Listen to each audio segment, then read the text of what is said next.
no había muchos puntos de coincidencia de que se sobrelaparan estas áreas. Y para mencionar lo que usted menciona en la segunda parte de su comentario, la respuesta está en la educación. En la comunidad universitaria pensamos en que estamos educando a estudiantes, pero de hecho en asuntos de propiedad intelectual con respecto a los profesores catedráticos también tenemos que educar a la facultad, a los profesores, porque ellos deben entender la importancia de la propiedad intelectual y de la protección a los derechos de autor. Y tenemos que asegurarnos de que todo esté en regla y que se pueda obtener esa protección de propiedad intelectual.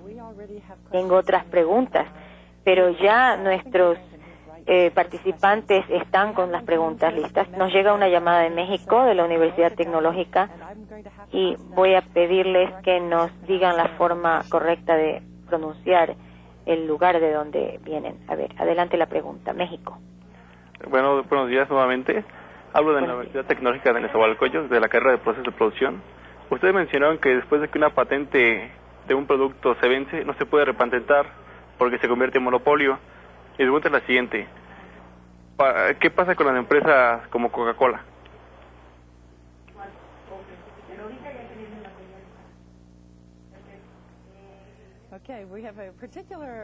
Tenemos un interés en Coca-Cola como ejemplo. Adelante, Peter. Bueno, muy bien. Creo que la diferencia aquí está en que la fórmula de Coca-Cola ha sido mantenida como un secreto de marca. Y estos duran en la misma medida en que se puede mantener ese secreto. Puede nunca fenecer el secreto, o nunca puede no ser revelado nunca. En cambio, las patentes son monopolios por un tiempo muy corto y expira después de ese tiempo y se convierte en dominio público. La Coca-Cola ha podido mantener ese secreto, el secreto de su fórmula de su producto por mucho tiempo, y mientras ellos puedan mantener el secreto, nadie puede utilizar esa fórmula. Hay mucha especulación acerca de su secreto. Así que es muy interesante. Estoy segura de que el equipo de espionaje de la Pepsi-Cola también ha estado muy activo. Bueno, ahora tenemos otra pregunta de Argentina. Adelante. Sí, Eduardo Benavides, abogado de Buenos Aires, Argentina. Se dice que la Oficina de Patentes de los Estados Unidos no cuenta con medios suficientes para analizar la gran cantidad de pedidos de patentes que recibe.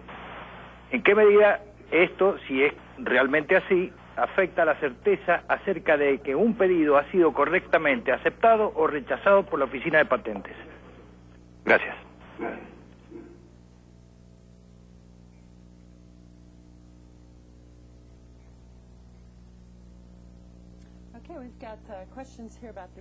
Tenemos preguntas sobre la Oficina de Patentes de Estados Unidos. ¿Realmente pueden ellos manejar la cantidad de solicitudes que reciben y si las tratan en la forma justa que debe ser?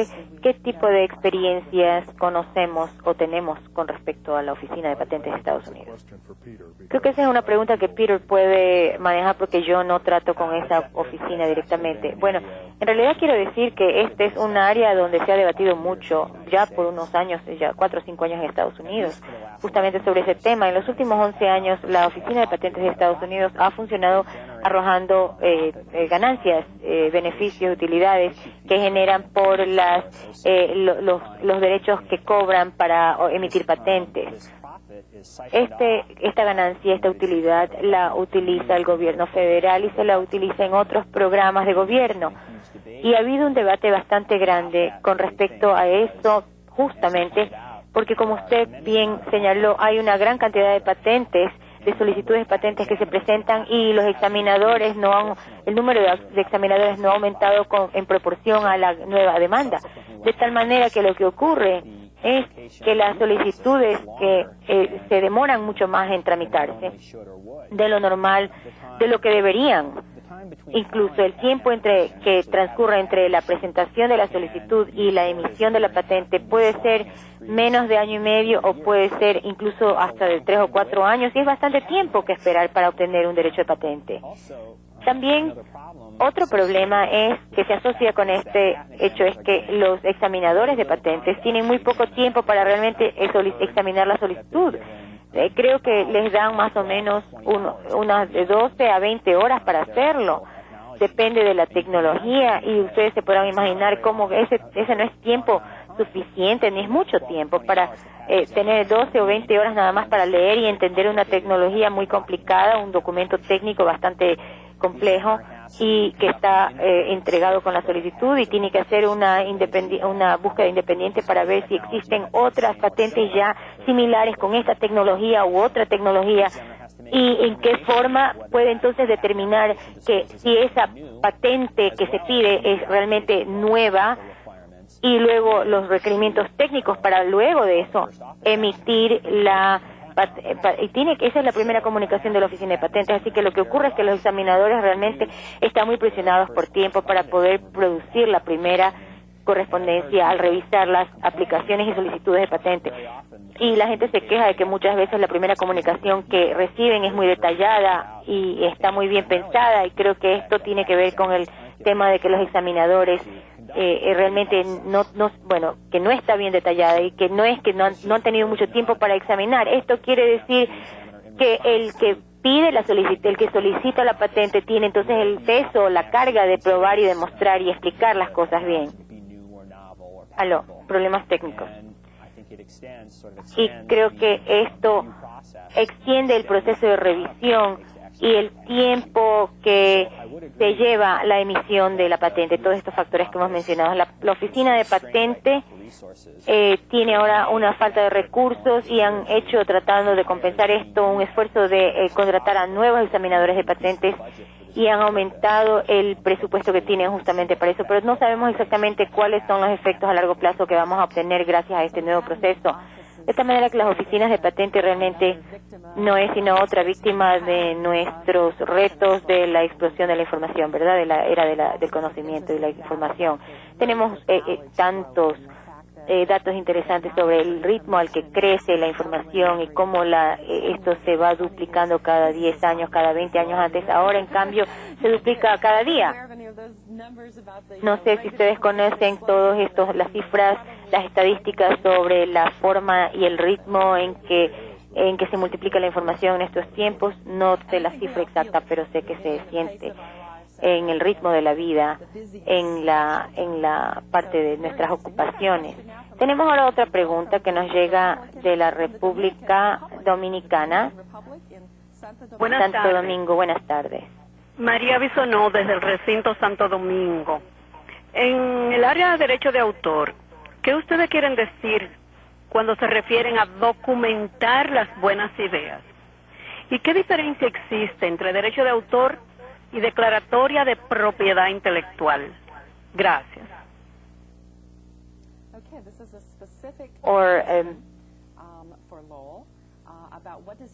¿Qué significa la documentación de las buenas ideas para Lowell? Esa pregunta, y cómo sabemos si tenemos algo que se puede tener derechos copyright, derechos de autor. En nuestra firma, nosotros requerimos que nuestros empleados documenten su trabajo en un cuaderno donde las páginas no se pueden arrancar.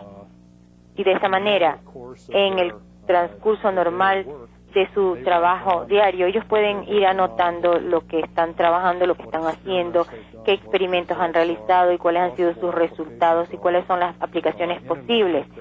En un cuaderno que tiene hojas numeradas del 1 al 100, por ejemplo, es completamente empastado, encuadernado, de esta manera que no se pueden arrancar las páginas. De esta manera, cada página es firmada y fechada, y esto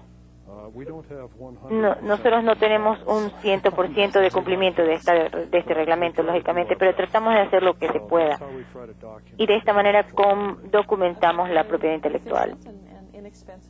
Esto es eficiente y no es costoso, ¿verdad? Una forma de asegurar esos derechos de propiedad intelectual, los derechos de autor en las tempranas etapas. En Estados Unidos en especial, por ejemplo, Estados Unidos es muy particular en la forma en que tienen estructurados los derechos de patente. Aquí se dice que la primera persona que inventa una tecnología es la que tiene derecho a esa tecnología, al derecho a esa tecnología. Y en otras partes es el primero que solicita la patente, es el que tiene los derechos. ¿Qué ocurre en Estados Unidos? En cambio, no siempre, pero de vez en cuando alguien presenta una solicitud de patente, pero no fue la primera persona la que lo inventó. Entonces lo que ocurre luego es lo que se llama una disputa de prioridad entre la persona que inventó el asunto y luego la persona que realmente fue la primera en solicitar la patente de eso. Así que para establecer que uno fue el que inventó la tecnología, tiene uno que descansar, confiar en esa documentación de estos cuadernos de laboratorio donde se documenta el proceso del laboratorio. En Estados Unidos por eso es importante documentar todas las etapas del desarrollo de un nuevo invento para poder demostrar que usted es la primera persona, la persona que realmente inventó la tecnología. En cuanto a la segunda pregunta con respecto al copyright y cómo se puede saber si algo es copyrightable, que se puede sacar el copyright entre patentes y copyright. Lo importante de tener en cuenta es que las patentes cubren aspectos funcionales, mientras que el copyright son aspectos creativos. De tal manera que, por ejemplo, ustedes pueden inventar una nueva lámpara de mesa que funcione de una forma especial porque tiene una bombilla distinta o un interruptor que no se ha usado antes, y ustedes pueden realmente patentar la aplicación de esa bombilla, por ejemplo, o si puede ser que tiene una forma muy artística y muy especial, y también se puede patentar eso y se puede sacar un copyright de la parte artística y del diseño creativo.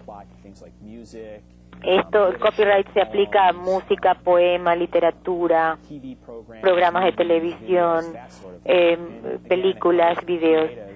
Y la patente es la parte no creativa y más bien funcional, de los aspectos funcionales. Es decir, que cubre la forma en que se expresa, no necesariamente la idea. Otra persona puede decir esa idea de otra manera y la pueden patentar, pero sacar el copyright, pero si usted es muy elocuente y en la forma en que usted lo ha establecido, entonces usted puede recibir crédito por esa expresión. Muy interesante. Volvemos a México. Sonora. La Universidad de Sonora. Adelante, México. Sí, un saludo nuevamente desde la Universidad de Sonora. Mire, el derecho a poder patentar una vez que ha sido publicado un producto original a veces entra en circunstancias difíciles. Cabe mencionar el caso de estos científicos rusos que acaban de publicar o hacer público el descubrimiento para detectar o para atacar pues o combatir la correspondencia contaminada con este virus del anthrax. También muchos de los colegas científicos siempre con un afán de discutir sus descubrimientos, sus avances científicos con otros colegas, hacen este tipo de publicaciones. Mi pregunta es, este tipo de tratados, o sea, los tratados internacionales como el Patent Cooperation Treaty, ¿contempla algún periodo, algún tiempo de gracia para que una vez que haya sido publicada o dada a conocer la invención, aún dentro de este periodo pueda ser protegida mediante una patente? Gracias.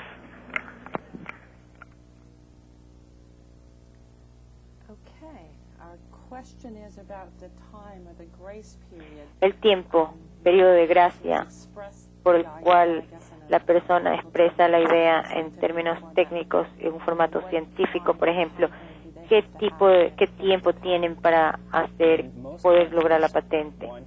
En la mayoría de los países, una vez que se revela una idea o un invento al público, si no se presenta una patente dentro de cierto tiempo, se pierde ese derecho a la patente y no hay forma de recrear esos derechos. En Estados Unidos es un poco distinto, porque en Estados Unidos hay un periodo de 1 año de gracia, es decir, que uno publica ese invento y lo hace disponible al público, y a partir de entonces tiene 1 año a partir de la revelación al público para poder presentar la patente, la solicitud de patente en Estados Unidos. Y en ese caso se la puede o emitir en Estados Unidos y puede usted asegurarse esa patente en Estados Unidos.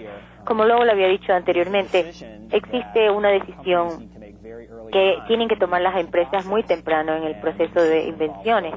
Y esto tiene que ver si es que uno busca una protección de patente para este invento, o si uno lo mantiene en secreto, o si uno lo publica y hace una revelación pública para que otros no lo patenten.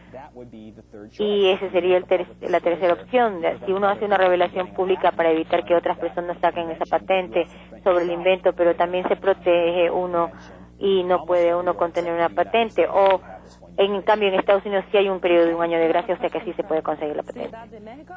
Adelante, México, Ciudad de México. Bueno. Adelante, México. ¿Sí? Adelante. Bueno. ¿Aló? Sí. Adelante, México. Buenos días. Hablo de la Confederación de Trabajadores de México. Soy Micaela Reza Sariñán, coordinadora de este grupo integrante de dirigentes sindicales que se encuentra en esta sede. De parte de todos, un saludo a los expositores por su excelente exposición. La pregunta es la siguiente. Las patentes de medicamentos contra el SIDA, ¿cuánto tiempo pueden permanecer protegidas como fórmula de un solo dueño en determinado país, y cuánto tiempo pasará para que se pueda utilizar ampliamente, tomando en cuenta que es una pandemia y que se expande exponencialmente y en todos los países? Gracias.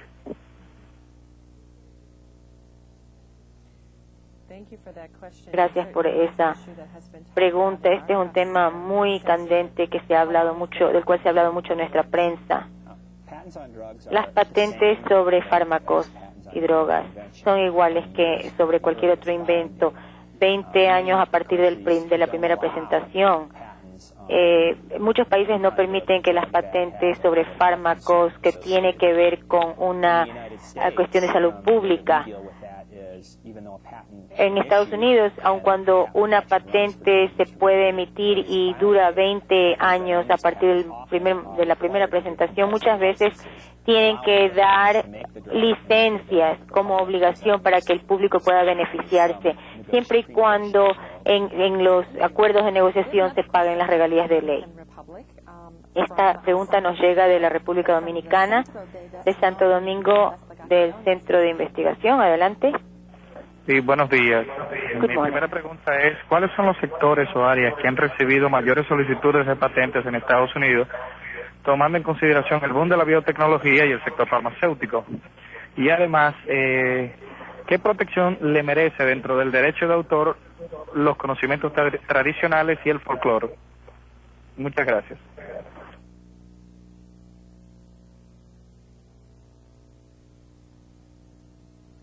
Okay, do we know what sectors have the most patents filed? Hay 2 sectores donde hay más número de patentes. Son, de hecho, el campo de biotecnología y la de electrónica. Y el comentario luego, a ver. Okay. And we have another question from Santo Domingo. Y otra pregunta que nos llega de Santo Domingo. Adelante, Santo Domingo. Sí, le hablo desde el Centro Dominicano de Promoción de Exportaciones y nuestra pregunta es la siguiente. ¿Cuál es su posición respecto a la figura de la licencia obligatoria implementada por el TRIPS? ¿Aló? ¿Sí? ¿Implementada por quién? Por el TRIPS. Por el TRIPS, oh, ok. Implemented by TRIP. Is that a nod of knowledge about what the question's referring to? ¿Sí se entiende la pregunta? No tengo ninguna postura en particular con respecto a los acuerdos internacionales de comercio y no tengo en particular nada específico sobre la parte de licencias obligatorias. Bueno, yo supongo que la persona que nos hizo la pregunta tal vez conoce más cosas de esto y tal vez tendremos una sesión interactiva para hablar sobre esto un poco más. Adelante, Argentina, tenemos pregunta de Argentina. Sí. Adelante.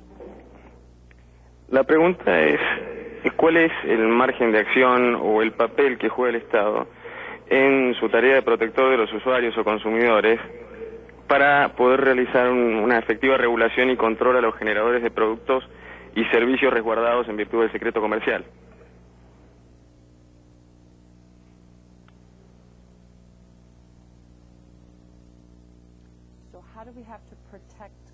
¿Cómo proteger a los consumidores en este proceso? Creo que las leyes de propiedad intelectual en general y ciertamente las leyes sobre patentes y los reglamentos sobre patentes están diseñados para animar e incentivar el desarrollo de tecnologías.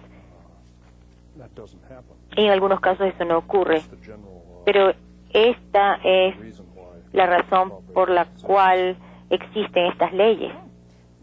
Muy bien, volvemos a México y nos llega otra pregunta del Instituto Politécnico Nacional de México. Adelante, México. Sí, por favor, una aclaración.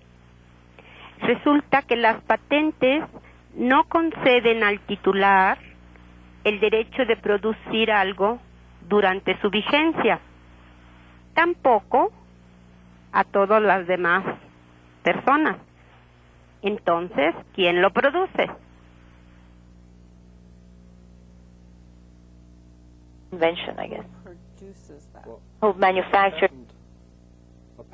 La patente no le da el derecho a producir algo, sino simplemente le da derecho a evitar que los demás produzcan algo en base a ese invento, o sea que le da a usted un monopolio en esencia por un tiempo definido, y a cambio de ese monopolio por un tiempo definido el invento entonces pasa al uso de dominio público para que todos lo usen después de que expira la patente. O sea que la gente toma patentes simplemente para bloquear un sector en particular o alguna proliferación de algo. Sí, efectivamente, si uno tiene, por ejemplo, una firma competidora y ustedes estudian lo que ellos han estado haciendo y ven la dirección a la cual ellos van, su firma puede sacar una patente para impedir que ellos puedan seguir avanzando. O sea que también es un mecanismo y una posición para compartir la antiinformación en todo caso. O sea que entonces uno puede refrenar a otra persona, a otra firma, y uno puede avanzar por su cuenta paralelamente. Hay muchísimas cosas tan interesantes sobre los derechos de propiedad intelectual y se ven desde distintos ángulos. Solamente nos quedan 2 segundos. ¿Alguno de ustedes tienen algún comentario concluyente sobre la naturaleza de la discusión, del debate que se ha visto ahora en este programa para nuestros participantes? Mi único comentario es que el interés en este programa me ha indicado que la propiedad intelectual es muy importante para mucha gente y que hay muchas preguntas, interrogantes que contestar, y que hay que hacer el esfuerzo de educar al público sobre estos temas y en la armonización de esos derechos. Creo que vamos a quedar allí, entonces les agradecemos a todos ustedes por sus excelentes preguntas, pero hemos terminado el tiempo, se nos ha acabado. Esperamos que ustedes hayan disfrutado de este programa tan interesante, multilingüe y multinacional. Les invitamos a participar en nuestra videoconferencia 12ª y final de este año, de la serie de este año, que saldrá al aire el 6 de diciembre del 2001, titulada Excelencia, Valor y Calidad de Desempeño. Nuevos pilares de satisfacción al cliente. Para obtener mayor información sobre la serie de videoconferencias de este año, por favor consulte el manual del participante, donde encontrará las fechas y los temas específicos de cada programa. También pueden visitar nuestro sitio web itcgrupo.org. A nombre de todos los que estamos aquí en el International Training Center, le agradezco muchísimo por su participación tan entusiasta y por su interés en el programa de hoy. Muchísimas gracias y hasta muy pronto.